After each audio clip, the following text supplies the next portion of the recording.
मानवाधिकार संरक्षण अधिनियम को कुल 8 अध्यायों और 43 धाराओं में बांटा गया है। ये विभाजन बहुत ही वैज्ञानिक है। 8 अध्याय और 43 धाराएं। हाँ, शुरुआत करते अध्याय 1 से, जो प्रारंभिक हिस्सा है। इसमें मुख्य रूप से धारा 1 और धारा 2 शामिल हैं। धारा 1 तो संक्षिप्त नाम और विस्तार के बारे में है, लेकिन परीक्षा के दृष्टिकोण से सबसे महत्वपूर्ण है धारा 2, क्योंकि उसमें परिभाषाएं दी गई हैं। बिल्कुल।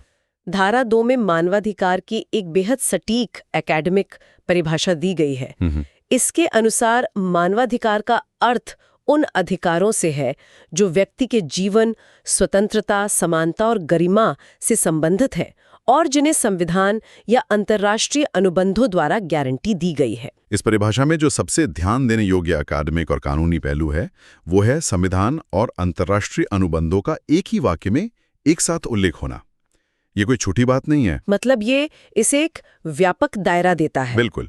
यह इस कानून को एक बहुत ही व्यापक कानूनी आधार प्रदान करता है।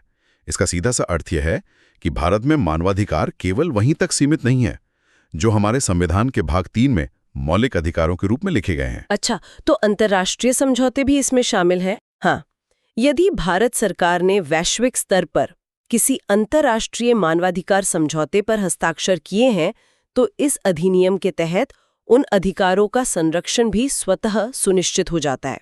जीवन, स्वतंत्रता, समानता और व्यक्ति की गरिमा, ये वो 4 मजबूत स्तंभ हैं जिन पर ये पूरी कानूनी इमारत टिकी हुई है। यह बिंदु परीक्षा के लिए बहुत महत्वपूर्ण है।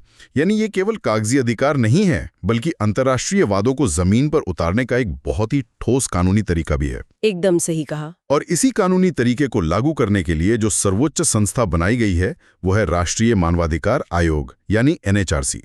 और यही हमें ले जाता है अध्याय 2 की ओर। यह धारा 3 से लेकर 6 तक बहुत ही महत्वपूर्ण प्रावधान करता है, जो कि इस अधिनियम का हृदय माना जा सकता है। बिल्कुल। तो धारा 3 विशेष रूप से NHRC के गठन का प्रावधान करती है। अगर हम इस आयोग की संरचना को बिंदुवार देखें तो इसमें एक अध्यक्ष होते हैं जिन्हें भारत का पूर्व मुख्य न्यायाधीश ही होना चाहिए।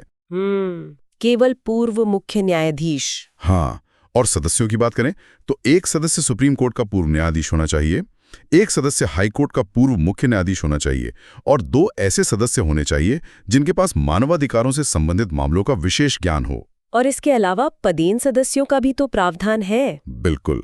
पदेन सदस्य यानी एक्स ऑफिशियो मेंबर्स, इनमें राष्ट्रीय अनुसूचित जाति आयोग, अनुसूचित जनजाति आयोग, महिला आयोग और अल्पसंख्यक आयोगों के प्रमुख शामिल होते हैं। इस संरचना का अगर हम गहराई से विश्लेषण करें तो यह स्पष्ट होता है कि इसमें न्यायपालिका की कठोरता और समाज के विभिन्न संवेदनशील वर्गों के प्रतिनिधित्व के बीच एक बहुत ही शानदार संतुलन स्थापित किया गया है। दोनों का एक तरह से मिश्रण किया गया है।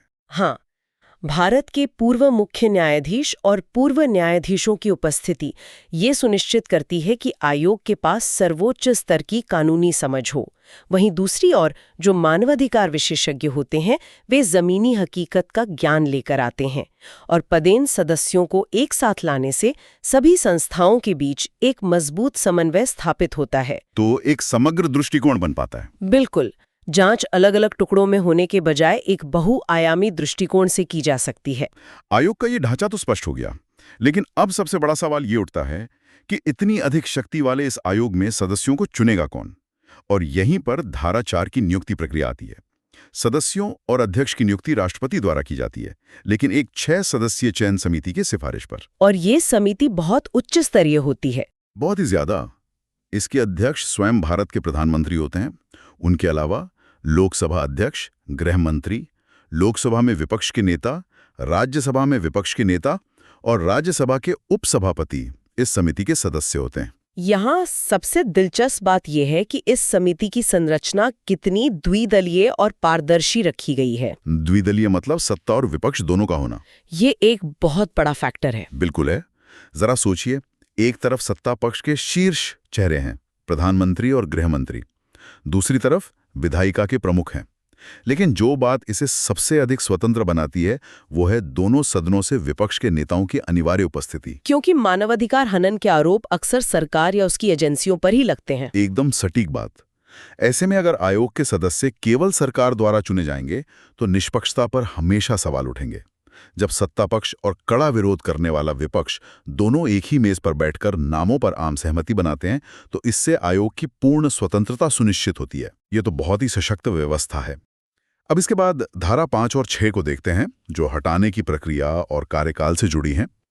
धारा 5 के अनुसार राष्ट्रपति अध्यक्ष या सदस्यों को हटा सकते हैं, लेकिन केवल सिद्ध कदाचार या अक्षमता के आधार पर।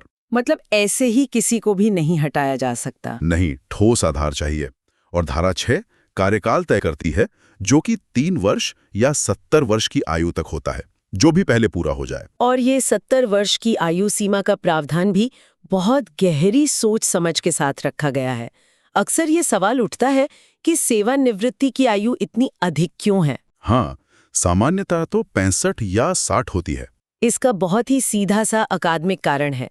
जैसा कि हमने धारा 3 में देखा, अध्यक्ष पद के लिए भारत का पूर्व मुख्य न्यायाधीश होना आवश्यक है और सर्वोच्च न्यायालय के न्यायाधीश स्वयं 65 वर्ष की आयु में सेवानिवृत्त होते हैं। तो अगर आयु सीमा कम होती तो कोई भी पूर्व मुख्य न्यायाधीश बन ही नहीं पाता। बिल्कुल, इसलिए 70 वर्ष की ऊपरी आयु सीमा एकदम तर्कसंगत बैठती है। ये बहुत ही तार्किक व्याख्या है। इससे ये आंकड़ा याद रखना बहुत आसान हो जाता है। अब हम अध्याय 3 और 4 पर चलते हैं। धारा 12 और 13 जो आयोग के कार्यों और शक्तियों से संबंधित हैं।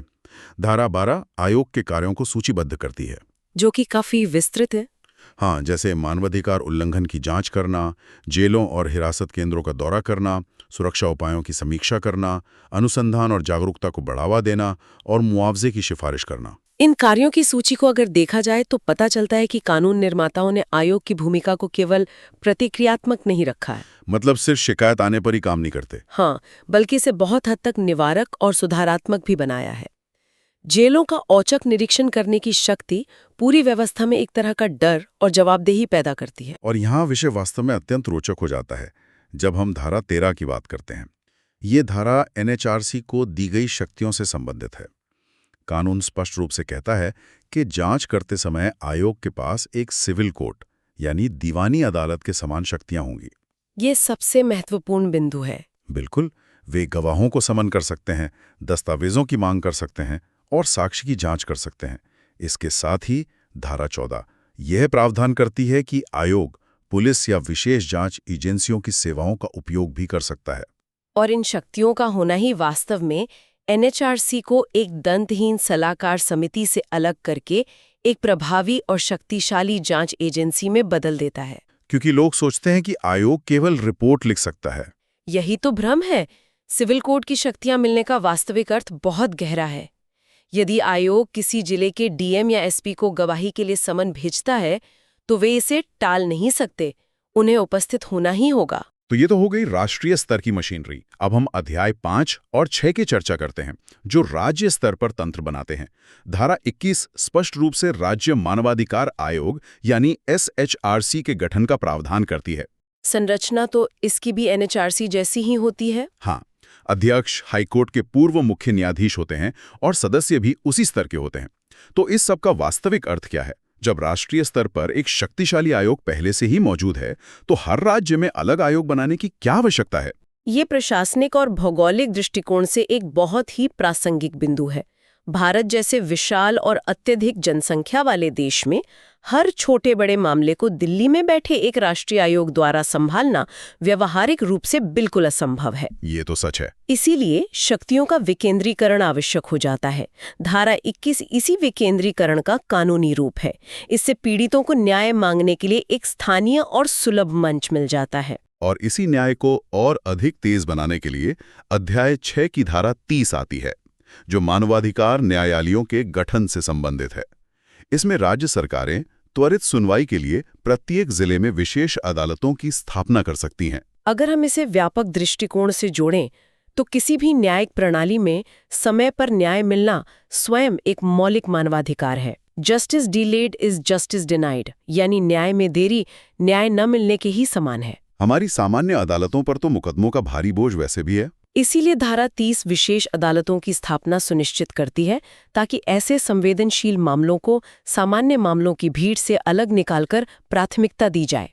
इससे स्पीडी ट्रायल यानी त्वरित सुनवाई सुनिश्चित होती है। ये त्वरित न्याय की अवधारणा परीक्षा में अक्सर सीधे धारा 30 से जोड़कर पूछी जाती है। अब हम इस अधिनियम के अंतिम अध्याय 7 की धारा 36 पर आते हैं, जो एक बहुत ही महत्वपूर्ण सीमा यानी लिमिटेशन तय करती है। ये नियम सख्त है कि घटना के 1 वर्ष बीत जाने के बाद आयोग उस मामले की जांच नहीं कर सकता। अकादमिक और साक्ष्य कानून के दृष्टिकोण से ये सीमा तय करना बहुत आवश्यक है। समय के साथ मानव स्मृति कमजोर होने लगती है, गवाहों की याददाश्त धुंधली हो जाती है और भौतिक साक्ष्य नष्ट हो सकते हैं। तो साक्ष्यों की गुणवत्ता बनाए रखने के लिए ये जरूरी है। बिल्कुल। 1 वर्ष की यह सख्त सीमा सुनिश्चित करती है कि शिकायतें समयबद्ध तरीके से की जाएं, ताकि एक निष्पक्ष और तथ्यात्मक जांच वास्तव में संभव हो सके। ये बहुत ही तार्किक व्याख्या है। अब परीक्षा की तैयारी करने वाले श्रोताओं के लिए मैं सबसे महत्वपूर्ण धाराओं को जल्दी से एक क्रम में दोहरा देता हूं, एक सुपर मेमोरी ट्रिक की तरह। ये बहुत मददगार रहेगा। तो ध्यान दीजिएगा, धारा 3 एनएचआरसी का गठन, धारा 4 नियुक्ति, धारा 12 आयोग के कार्य, धारा 13 सिविल कोर्ट की शक्ति, धारा 21 राज्य आयोग का गठन, धारा 30 मानवाधिकार न्यायालय और धारा 36 1 साल की समय सीमा।